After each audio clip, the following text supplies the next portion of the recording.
Hey there, my name is Linda, Fatechick777's DIY by Design. Today we are going to be working on how to rust smaller metals for craft projects. But first, welcome to my channel. If this is your first time here and you don't want to miss out on any further DIY craft videos from me, go ahead and hit that red subscribe button down below and the notification bell for future updates from my channel, Fatechick777 DIY by Design. Now let's get started. So what I've got here, usually I rust just smaller metals, as I said earlier, for craft projects that I sell at like craft bazaars and things like that. And I know some of you are probably wondering, but you're selling rusty metal to people. These are small and they are decorative. People aren't going to be really touching them. They're a small part of a bigger whole of a craft project. Okay, so just a little rusty bell or a little rusty safety pin holding a tag. They're not going to be fiddling with it and playing with it because, you know, they're going to be holding a larger craft item, and this is just a small part, as I said. So in order to rust metals, I've already rusted quite a few today, but I'm going to, of course, rust some more for you. You can get kind of three different looks when you're rusting, and I have noticed that items from Dollar Tree, probably because of the quality of the metals and stuff, seem to rust easier than, you know, higher quality metals, things like that. This is one that let me bring the camera down actually, because this is one that I rusted and let set, and it is just rusty, rusty, rusty. And it almost seems like the more longer, of course, I let it set, the rustier it got. Even a couple of days later after taking out the liquid, still rust, rust, rust. Today I just rusted some, and so you can see this. It's wet, and so as it dries, that rust will become kind of powdery. All right. These are some bells that I rusted today, Dollar Tree bells. The longer you let it set, the better. So this sat longer than this. Okay. These were silver when I started. So if you want them really rusty, perfect. And the longer they sit and the drier they get, they'll get that, you know, rusty powdery on them. And this kind of just turned a little bit rusty, and you can kind of see it on my fingers. So depends how you want to rust. Again, I usually only rust wire, and I rust bells and safety pins because they're just a little bit of decoration. So these are some of the safety pins that I let sit longer versus this. Let me grab it. Here we go. There's two stuck together versus this safety pin. So you can see the difference. So these ones I'm going to throw back in because I want them to look like that, but I wanted to show you the effect of, you know, as it sits longer, it rusts more. I have tried larger bells at like Dollar Tree. These ones don't tend to rust very good. Something about the metal. They brought out, I don't know why, because they look kind of the same metal to me, but they brought out this newer, larger design of a normal bell this year, and that one didn't rust too bad. Get the camera to focus. Here we go. See, it's not bad. It's just a slight rust. I'll throw it back in and see if I can get it to rust a little more. It looks a little bit more galvanized versus rusty, so that's kind of cool. Might leave it. I don't know. I might throw it back in. Anyway, so let's get started with the process. So what you need, I have got two options here. Well, really three. Some people, when they, let me bring my camera back up. When they do this process, they either mix it all, put it in a spray bottle, and they spray it on. Okay. Depending on how much I've got to rust, I'll go for a larger bucket, something deep enough. This is an ice cube bin at Walmart. I think it was probably not even $1. Or just, you know, kind of a little cheap plastic container you can get from Dollar Tree or whatever. So I'm not rusting that much, so because I already did a large batch, so we're just going to go for the smaller. I don't always wear gloves, but, you know, I'm on video here, so, and plus, I've already got rust on them, but I don't really want my fingers to smell really vinegar today, so I'm going to go ahead and put on some gloves for you to be safe. If you don't like the smell of like vinegar, that acidic smell, you might want to even wear a mask. Okay, so the first thing, and when I do this, I just kind of dump, but I'm going to give you measurements. If you're doing a large batch, you want to start with like 2 cups of hydrogen peroxide. Okay, so 2 cups, 16 ounces hydrogen peroxide. That's your first ingredient. Your second ingredient is like a white vinegar. Any brand will do, a distilled white vinegar. This is a Walmart brand, pretty cheap peroxide. And vinegar are, of course, very cheap. And you want like about 4 tablespoons of the vinegar. And then you want to go with just some iodized table salt. I have kosher salt that we use in our household. It works perfectly wonderful too, but I wanted to use the iodized salt for you guys. These things that I rested earlier, that was using kosher salt, worked fine, but I wanted to show you, you know, what most everybody uses, which is iodized salt. And for that, you just put in like a couple teaspoons of salt, so it's not very much.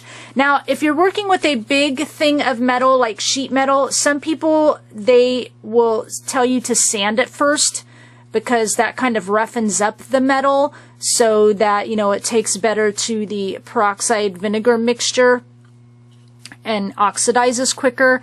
You know, I'm not gonna sand tiny little safety pins, so I don't sand, and as you've seen from what I've shown you, it works perfectly fine. Some people will also, they will take their product first, and so let me go ahead and put some in this container. I've got some to the side here, so bear with me. So I thought I'd do a couple more of these smaller size bells. And then I've got these really teeny tiny ones that I thought, you know, I could use a couple of those too. So that's what I'll be resting today. And of course, I will be resting some more wire. Here's wire, and all this is all from Dollar Tree. The wire from Dollar Tree rests so nicely. So some people, what they'll do first is they will spray this or just dump vinegar in this and let it sit for a while. Okay, just to sort of start that oxidation. I've not done that. I don't feel the need to with what I'm doing, but they do that. They'll spray it on or soak it. Most of them will spray it, let it sit a few minutes, go back, spray it some more, do it 2 or 3 times, or if you want to let it soak for like half an hour, that's, you know, an option too. I'm just going to throw it all in the bowl, and we're going to start with our peroxide. Now, I told you for a bigger batch, 2 cups of peroxide. This is so small. I'm going to do a cup, but I really don't even need a cup. But I will do a cup of peroxide. I'm going to dump that in. Okay. And it's enough to cover what I'm working on, so that works fine for me. Just make sure that everything in there gets covered nicely. Enough. It'll be fine if it floats up a little bit. Okay, so peroxide. And it's usually like 4 tablespoons of white vinegar, couple tablespoons of white vinegar. Pardon me, because I'm just going to do the dump method. I'm going to guesstimate a couple tablespoons of white vinegar. 1, 2, dumping it in. Okay. Now it's probably going to be hard for you to see on camera, but I already see the metal. Do you see the metal darkening in the vinegar?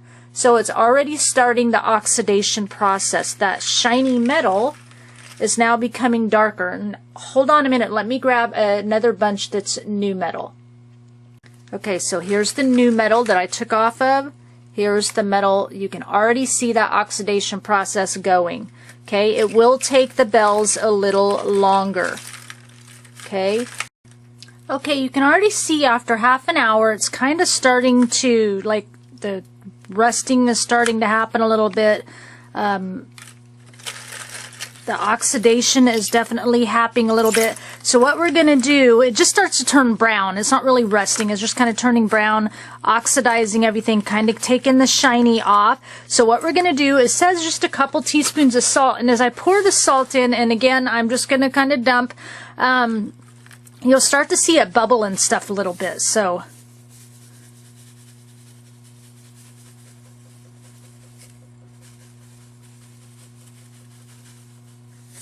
I'm sure that was over a couple tablespoons, but you'll start to see as the water's starting to get cloudy. Let me come on in here.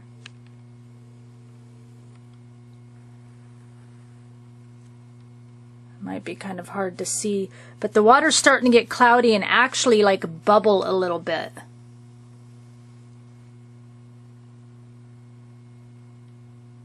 There, you can kind of see bubbles coming up right on this one. You can see the bubbles coming up if you really watch it. There, see that? That oxidation there. Let me get my hand off the camera where it's shining. There, now you can see the bubbles really good. So that oxidation is happening with that salt. That salt interacts with that hydrogen peroxide and vinegar, of course, and that's where the resting starts to happen. And so I usually like to take, like you can see already, let me bring my camera down again. So you can already see the resting starting to happen. There we go, starting to happen on that.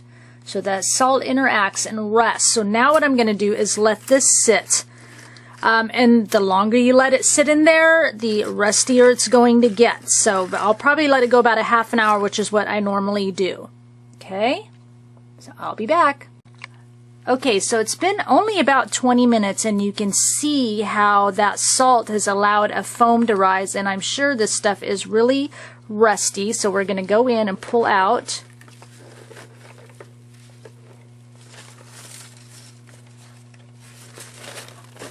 And show you what it looks like. Wonderful. Look at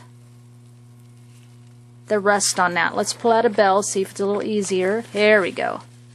Look at the bells. Look at the rust on that. So then what I do when I'm all done, I just go ahead and, you know, take it in, rinse everything off. I'm trying to find some of the, I went ahead and put my some of the paper clips back in too. Let's check out a rusty teeny bell. Oh, look at that. So there's a teeny bell, the rust on it. So that, in a nutshell, is how you rust things. And, oh, I want to pull out one of these bigger ones. Okay, let's see if it rusted anymore. Remember I showed you the ones that hadn't rusted quite enough? And I put it back in, and you can see a little more rust. So I'll probably let those soak longer. It's about a shade darker. And then let's see if I can come in here and do safety pins. It's hard to find them in here. Here we go. I put those safety pins back in. There's the safety pins. They rested a lot better than the beforehand, so just by putting those back in the water. So that is your process. Then you just go in, and I usually pull them off and set them onto a paper towel, on an old towel, and just kind of let it dry off. And then if you know, and I don't quite rinse them. I mean, you can rinse them if you want, but I don't quite rinse them because I just kind of want that, let them just dry naturally, and that oxidation will continue and kind of give a powdery, rusty effect. Okay, so I hope you enjoyed this process in real time. My links will be down below, of course, so that you can share this on social media if you like, or subscribe to me on Instagram or Pinterest or my blog. Remember to hit that red subscribe button. Thank you for sharing your time with me, and I'll talk with you again soon. Bye.